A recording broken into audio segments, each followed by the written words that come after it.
It's time for Bringing the Heat with Bryan Nolen.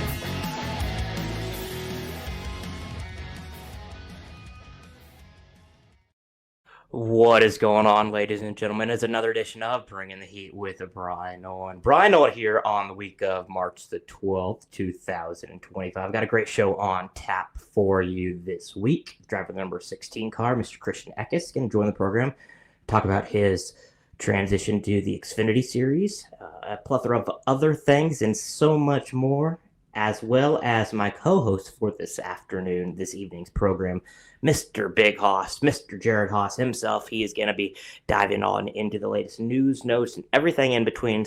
But without further ado, let's dive on into my interview that I conducted back at COTA with Christian Eckes, driver of the number 16 car. Now it's time for... White flag is in the air. Christian Eckes leads it. 1 lap to go. Taylor Gray had his shot. And he got a shot in the back that knocked him out of the way. Christian Eckes wasn't afraid to be aggressive right back. It has been his night. He has absolutely dominated. Has led 187 laps, and he gets it done. Christian Eckes wins at Martinsville and punches his first ticket to the championship 4. To go into the Inferno with Bryan. Right now, folks, at this time, I'm going to bring in the program the new driver of the number 16 car for College Racing, Mr. Christian Eckes, joined the program. First off, what's that like? Obviously, you're 2 races in, but still, moving on up to the Xfinity Series, just what's the emotion like? Yeah, no, it's been a good transition so far. Obviously, the first 2 races haven't really gone to plan with a 12th. Should have ran better there. And then I think 29th or something terrible last week after getting right route on the last lap, running 5th or 6th. So the potential's there. Just have to put it all together a little bit better. What's this transition been like? Obviously, we always hear it's a huge transition from the trucks to Xfinity and then Xfinity Cup. For you, what's been the biggest adjustment that you had to, whether it's your driving style, whether it's just your overall car control, just what's been the biggest adjustment and transition for you? Yeah, I mean, these last 2 races haven't been too much of a transition. 2 speedways and a road course are too different than what I experienced in the truck. So I think the next 2 weeks after this of Phoenix and Vegas will be more of a true tell on what it's actually going to be, but hasn't been too big of a transition so far. Is that when, like, the quote-unquote the real season starts? Because, like, sure, you have Daytona, Atlanta, and then you have a road course. Is, like, the real season start in Phoenix? I don't really think so, because we're going to go to Talladega twice more. We're going to go to Atlanta once. We're going to go to Daytona again, and I think there's 4 or 5 more road courses. So they're very much a part of the season, whether I like it or not. So definitely need to excel at all of them. Looking back on the trucks, what are you most going to remember? Obviously, the end result didn't end up the way you wanted, but just what did you learn, and then what did you learn about yourself personally as well as professionally? Yeah, I mean, I think the biggest thing for me was just kind of learning, how to be a professional, over these last 5 years. It's no secret that it's kind of been tumultuous over the last, I don't know, like I said, 5-6 years. So just kind of going through those different things and being more prepared for the next step from it would be the biggest thing I'd take from it. Here with Christian Eckes joining the program here. Obviously, it's a long season. It's a daunting season. It's way longer than the trucks. So how do you not get burnt out? I mean, there's a few off weeks, more than the Cup, but how do you just not get burnt out? Oh, it's going to be different for sure. I'm used to running 23 races or less. I mean, there was a couple of years where I only ran 10. So, it's different, but in the same aspect, I don't think it's too big of a problem. It's kind of nice in the other way of it that, I can build week to week and continue improving a little bit better. So, that's kind of a double-edged sword. Now, I quote me if I'm wrong, but I think I saw on Instagram yesterday. Were you scanning tickets yesterday? Like what? Like how in the world did that come about? Yeah, I don't know how I got conned into that one, but yeah, no, it's we went out and met with some of the fans yesterday.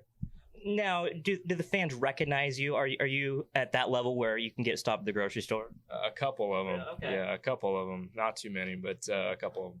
Now, back to my a couple questions ago. Obviously, getting burnt out and everything. What do you do outside of the racetrack to keep your mind off of racing, whether it's golfing or whatever? Just what hobbies, interests do you like? Yeah, I'm definitely not a golfer. I can golf, but I hate to do it.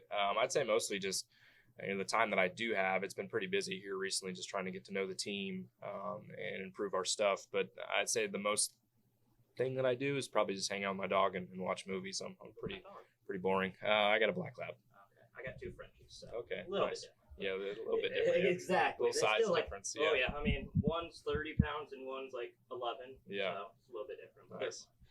last but not least for you, what are the expectations? Obviously, Matt Collick and Chris Rice, they keep saying we like winners. Yeah. So I would assume the goal is to win. But for you, is it more than that? Is it getting into the playoffs, competing for the championship? What's the goal for you, for yourself as well as this team? Yeah, I mean, obviously everybody wants to come in, win races, win a championship, everything like that. I'm not necessarily a goal setter. I mean, that is my mindset going to every single team is, I don't accept anything less than that. But and the same thing, I feel like our biggest goals for this year is just to keep improving. If we keep improving week to week and get better, we'll be just fine. Once again, that was Christian Eckes, driver of the number 16 car. Big thanks to Carly from Collick for setting that up. Let's dive on in to our news and notes with all the latest surrounding the world of NASCAR. What's still hot? It's time to upgrade you on the latest news in NASCAR.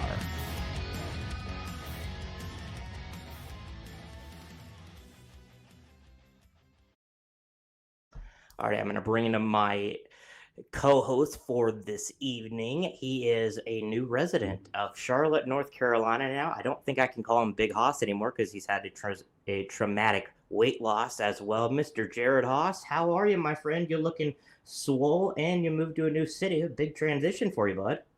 I know. It feels like a lot of things change. A lot of things still stay the same. It's been a while since I've been on Bringing the Heat, but I've been doing a lot of things behind the scenes, lost over 80 pounds in about a couple months span, which is pretty drastic. But I feel great, was able to transfer here and actually live in Charlotte, North Carolina now. So I'm excited to be actually in the center of racing as well and to dive into this type of stuff and to, to be in the heart of racing, as they say.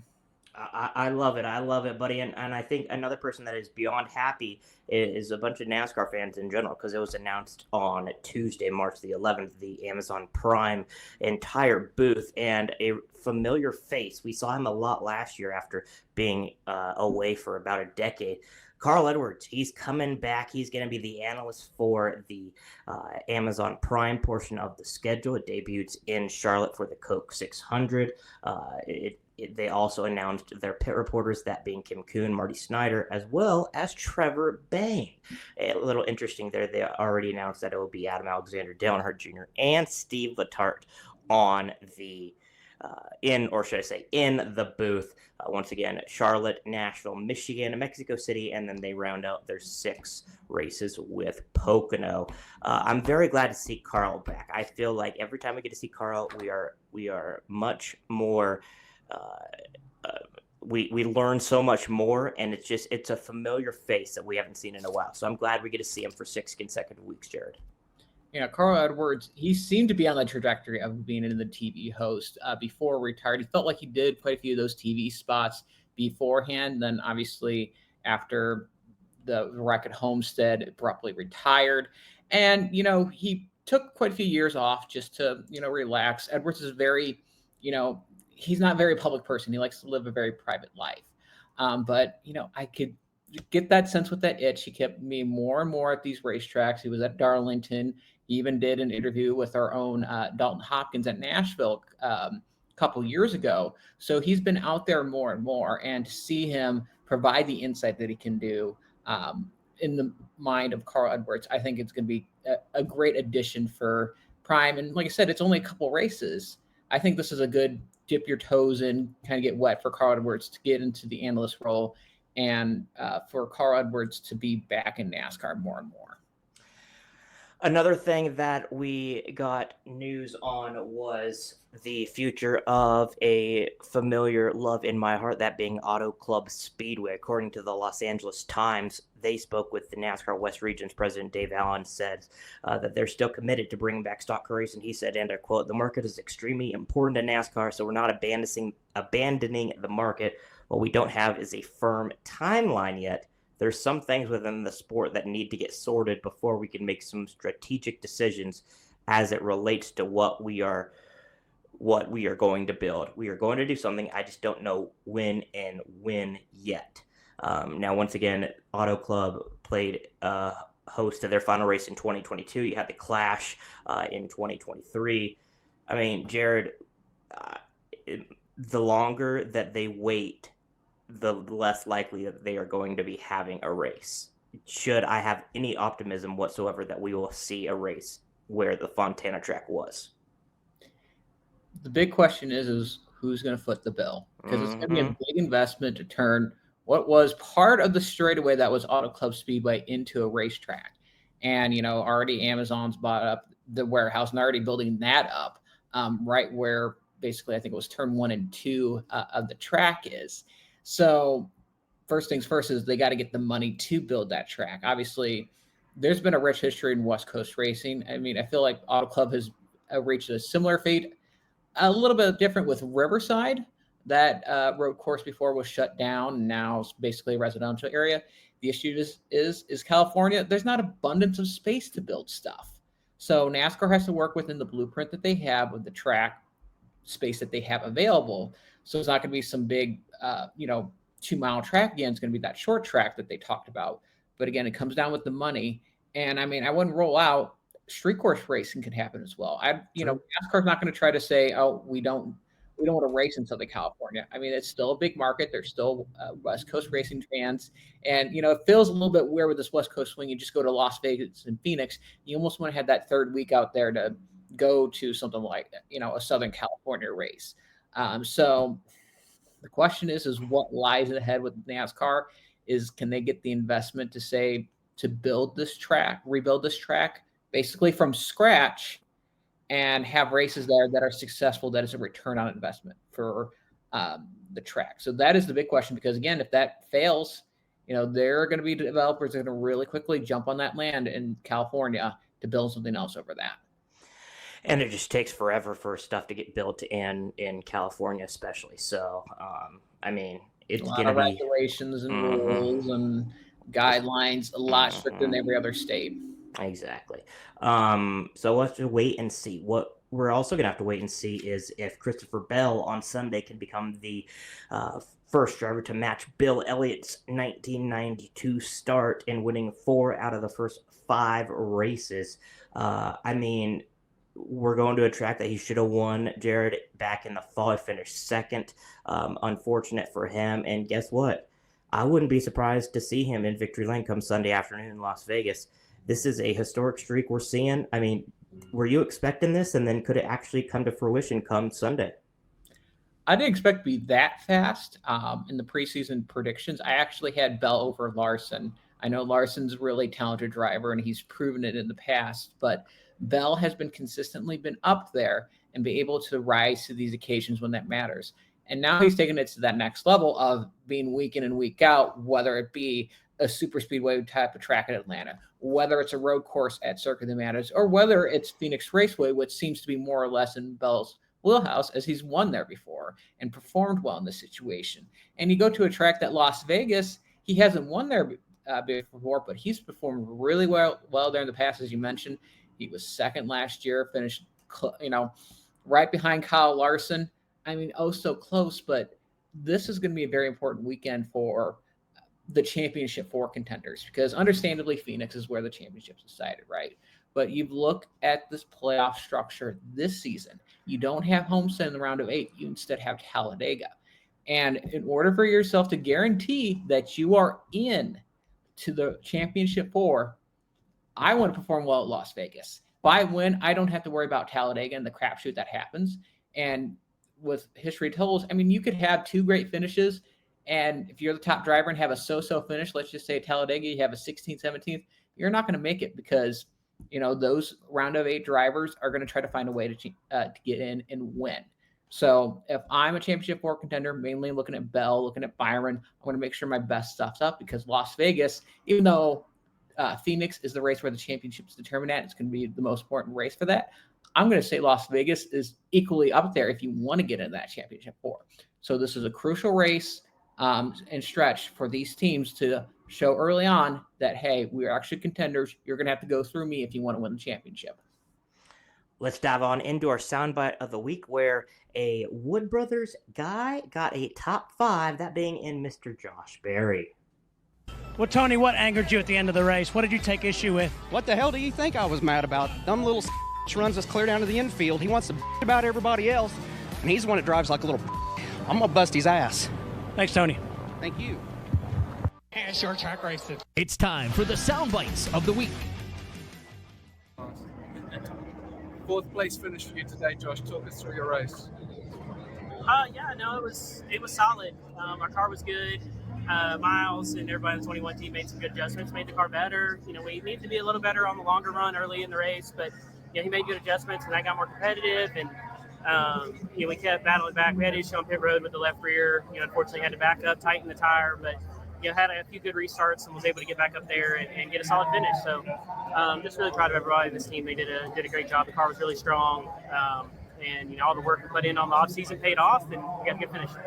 The speed today must have given you great encouragement for the races to come. Yeah, I just felt like myself again out there. Honestly, it's been we've been grinding the last year or so, and it's just this group's been great for me. And I really enjoyed getting to work with these guys and having some great teammates out there like Joey and Ryan to lean off of and learn from. And I feel like this is just the first of many, really. This is the standard for this 21 team. We feel like we can run up here, and we just gotta, we got some things to iron out. But all in all, it was really solid. Once again, that was the driver of the number 21 car, Mr. Josh Berry. Jared, I don't want to be rude of Harrison Burton, but I don't know if Harrison Burton is just not a Cup Series driver or Josh Berry just proving that he is an absolute talent behind the wheel. It could be both, so correct me if I'm wrong, but what a job that this guy has done through the first 4 races. It is a little bit of both. I felt like Harrison Burton was floundering at the Wood Brothers Racing compared to other drivers in the past that drive for the number 21 car. It seemed a little bit underwhelming. He was basically the back half of the field, but it felt like you had Matt DiBenedetto, you had Paul Menard, you had Ryan Blaney. I feel like that 21 car, it gives you flashes of brilliance, right? It can show off your potential. With Josh Berry, he has definitely shown the potential at Junior Motorsports when he was in the Xfinity Series. And this was a great track to show it off with Phoenix Raceway with like Penske. They've performed well here before too. And Josh was able to overcome quite a bit of that stuff. Pit road was a little bit of an issue, but biggest thing going forward, confidence. Josh Berry, getting that confidence to say, okay, I can actually finally run in the top 5, top 10 in a Wood Brothers Racing car, which has been not really been competitive to a win or even a playoff spot since I believe Matt DiBenedetto drove that 21 car in 2020. So it's a good thing for Josh Berry, especially considering how new in this relationship is with Berry and his crew chief and the new team that this is gelling. So I would bump up expectations a little bit that they could be on the outside looking in to the playoff picture right now. I had them before the season, maybe top 20 in there, but if they keep up those good, consistent runs, you never know what could happen, put themselves in position to win and lock themselves into the playoffs. Let's dive on into our final thoughts segment where we wrap up the program. It's going to be a drag race all the way back to the start-finish line. No caution. They're side by side, right to the line. Big crash. Here they come. Checkered flag. The checkered flag is out, and it's time for the final thoughts. Our final thought segment is in the air. Whatever you want to rant, rave, or anything in between. Mr. Jared Haas, floor is yours, my friend. I'll tell you one of the wild stats was brought up, I think by NASCAR Insights, was Joey Logano, a previous champion, has never had a race, first 4 races where the previous champion has not finished outside the top 10. It's a very tale of on the surface level, he hasn't finished in the top 10, but Logano has led the most laps out of anybody in the NASCAR Cup Series this season. So it's a very weird season for Logano where the results aren't there, but he's led 207 laps this season, and that's almost 100 laps more than the next person, which is Christopher Bell, who we've been all talking about. So it feels like it's like Logano, you don't know what to think of him, but I don't think you need to be questioning that if the 22 car is able to be contender this year, because again, he performed well in the 500, had a bad wreck. He had Phoenix, he was performing well, but had the restart violation mess him up. So Joey Logano is actually your laps leader, led leader this year so far, and by a pretty good margin. For me, I'm going to go back to Sunday, in which they featured the option tire and the standard tire. And I think it was an absolute home run. And let's be real. I do love Phoenix, and I love the Phoenix track, love the Phoenix area. However, there was nothing good about the racing at Phoenix. Maybe a little bit. Maybe last fall's race was good, but the drama and the anticipation that they brought with the option tire versus the regular tire that came with the race on Sunday was absolutely fantastic. We literally did not know who was going to win, and there was a chance if Ty Dillon had his pit crew be smart for once, he could have been able to contend for the win. However, he sped on pit road, and which they could have been also smart and then switched to the standard tires because then the caution came out. It's just one thing after another. I digress. The thing is, I was actually intrigued by a Phoenix race for once. I mean, I covered the Phoenix spring race last year, and there was people in the media center falling asleep of how just boring it was. I wasn't falling asleep in this one. I mean, there was action throughout. There was probably the biggest Phoenix wreck in history and the second closest finish in Phoenix history on Sunday with Denny Hamlin getting edged out by Christopher Bell. I'm intrigued. Now, will they bring it back for November? Time will tell. But for now, I'm definitely pumped. Let's see it at Gateway. Let's see it at New Hampshire. Let's see it at Pocono. Let's see it at Indy.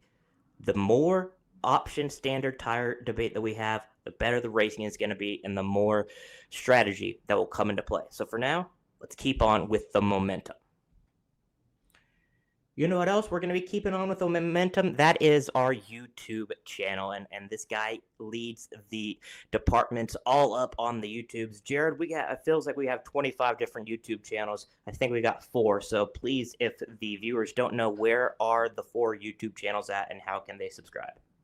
Of course, we cover a variety of motorsports, and we have a variety of YouTube channels covering those motorsports. Of course, you're watching this on our main channel, which has all of our NASCAR coverage. And then you also have Grassroots. You have the Front Stretch Grassroots, which covers our Cars Tour and ARCA as well. You have FS Open Wheel. If you don't like fenders, as our Alex Gintz does not, you have our IndyCar and Formula One coverage. And then also, too, you have our Front Stretch Plus, which has our crew chief interviews and other exclusive interviews that I would call our cutting floor type of stuff, but still, like I said, there are fans of those drivers as well that want to hear from them. So we at least give them a home for that, and also IMSA as well. And on this Front Stretch channel, too, you will see me this Sunday as well during the Las Vegas Cup Series race with our watch party. And it'll be myself, it's going to be Dalton, I believe Mike Neff, and Trey Lyle all on there giving our analysis and thoughts on the race. So if you want to have even more information in your ear while you're watching a race, make sure to tune in this Sunday during the race. So like I said, there's a lot of content you can get here as well. You can hit my mailbox. There's new happy hour with Josh Bilicki, who's had a very interesting beef with Chris Wright, and of course, all the other podcast stuff that comes out as well as I think Through the Gears and Stock Car Scoop. Once again, at the real Jared Haas, that is what your Twitter handle is, real Jared Haas. Once again, Dalton, Mike Neff, Jared Haas, and Trey Lyle. Holy God, that's going to be absolutely bonkers. I don't know how you're going to get a word in, Jared. I mean, there's Neff that doesn't be quiet. There's Trey that doesn't be quiet. Dalton is going to have silly one-liners, and then I don't know. I mean, this is obviously going to be better than the Fox broadcast, maybe even better. But I mean, it's definitely going to be wild. Oh, I mean, you're going to get a whole cast of characters, and I mean, like I said, it's another option for you to digest the race, and encourage you guys to listen along and hopefully learn a thing or two, and to see what insights we have for you to discover. Once again, the Happy Hour podcast, like Jared was mentioning, came out or should I say yesterday, was on YouTube. It's on everywhere on the Apple Podcast, Google, Spotify, and more. It was live on Tuesday, out on Wednesday, Tuesday night, however you want to say it. Also, Through the Gears, my man Wyatt Watson's got all the latest betting odds, and then Stock Car Scoop with Caleb Barnes. And then last but not least, like I mentioned, Happy Hour live every Tuesday on YouTube 8 p.m. Eastern. Big thanks to Trey Lau for producing this program. Big thanks to Jared Haas. For everybody associated with the Front Stretch Podcast Network, I am Bryan Timothy Dale Nolen. Thank you so much. We'll talk with you next week. What's up? Michael Massey here, frontstretch.com. Don't forget to hit that subscribe button.